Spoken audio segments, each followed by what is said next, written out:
एक बार एक गांव में कुछ सारस रहते थे और एक तालाब था। उस तालाब में बहुत सारी मछलियां रहती थीं और एक कछुआ रहता था।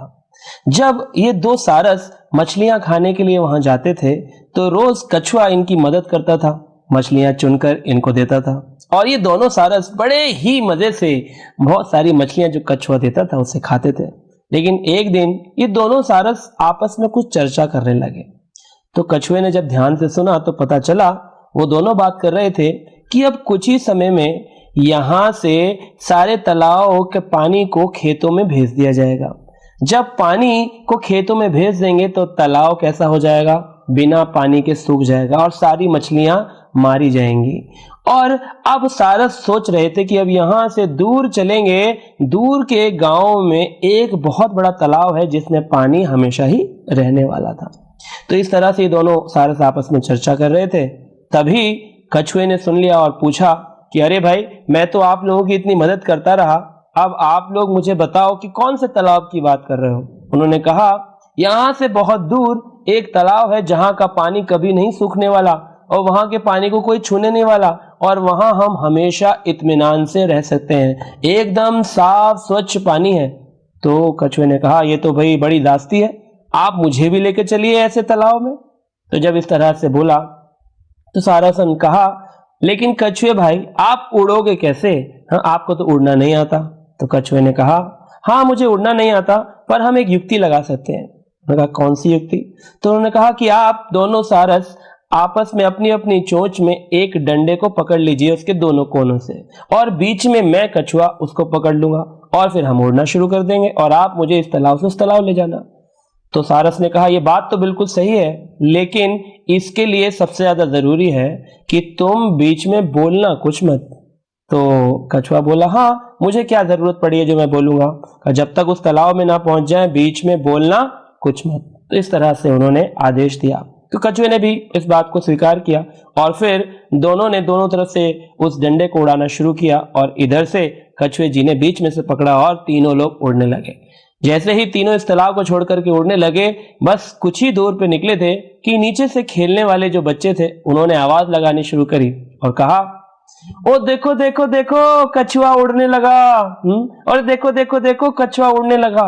जब इस तरह से बोला तो कछुए को बहुत गुस्सा आया कि अरे मेरा मजाक उड़ा रहे हैं। तो ये बहुत ही आग बबूला हो रहा था, बोलने के लिए तैयार था, लेकिन सारस ने अपनी आंखों से मना किया और कहा, बोलना बिल्कुल मत। तो फिर इस तरह से इसने मान लिया। लेकिन जब एक गांव निकला, दो गांव निकले, सभी गांवों में लोग उस पर पत्थर मार रहे थे, उसका मजाक उड़ा रहे थे। अरे देखो देखो, अभी तो कछुआ तैरने की बजाय उड़ने लगा, कछुआ देखो हंस बन गया, कछुआ देखो सारस बन गया। ऐसी बातें जब हो रही थी उसे बहुत ही गुस्सा आया और आधे रास्ते में ही अब इससे अपना गुस्सा जो है वो वश में नहीं हो पाया और इसने बोल दिया, चुप करो। बस इतना बोला था और इसका मुंह खुला और बेचारा जमीन पे आके गिरा और मर गया। तो अब आप सोचेंगे इस कहानी से हमें शिक्षा क्या मिलती है।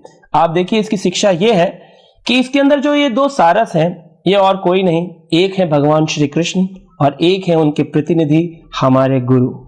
और ये जो डंडा है ये है हरि नाम का डंडा, हरि नाम की रस्सी।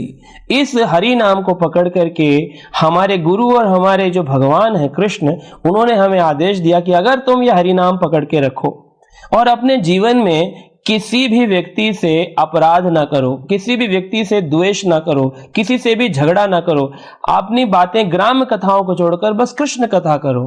अगर तुम ये काम करो तो तुम आसानी से इस तालाब, मतलब भौतिक संसार का जो ये तालाब है, इसे आसानी से हम तुम्हें कहां ले जाएंगे?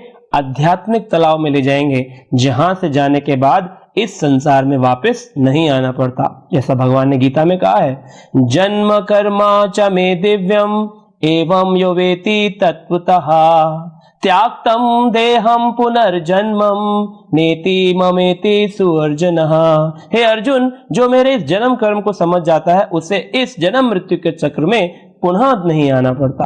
तो देखिए कितनी सरल बात है, लेकिन हम लोग इस हरि नाम को लेने के बाद, गुरु को प्राप्त करने के बाद, भगवान श्री कृष्ण के मार्ग को प्राप्त करने के बाद उनके आदेशों को दृढ़ता से पालन नहीं करते। हरि नाम तो लेते हैं लेकिन द्वेष भी रखते हैं, अहंकार भी रखते हैं, झगड़ा भी करते हैं और हम वो सारी बातें करते हैं जिसके कारण हमारा हरि नाम छूट जाता है और हम वापस इस धरातल, इस भौतिक जगत में आके गिर जाते हैं।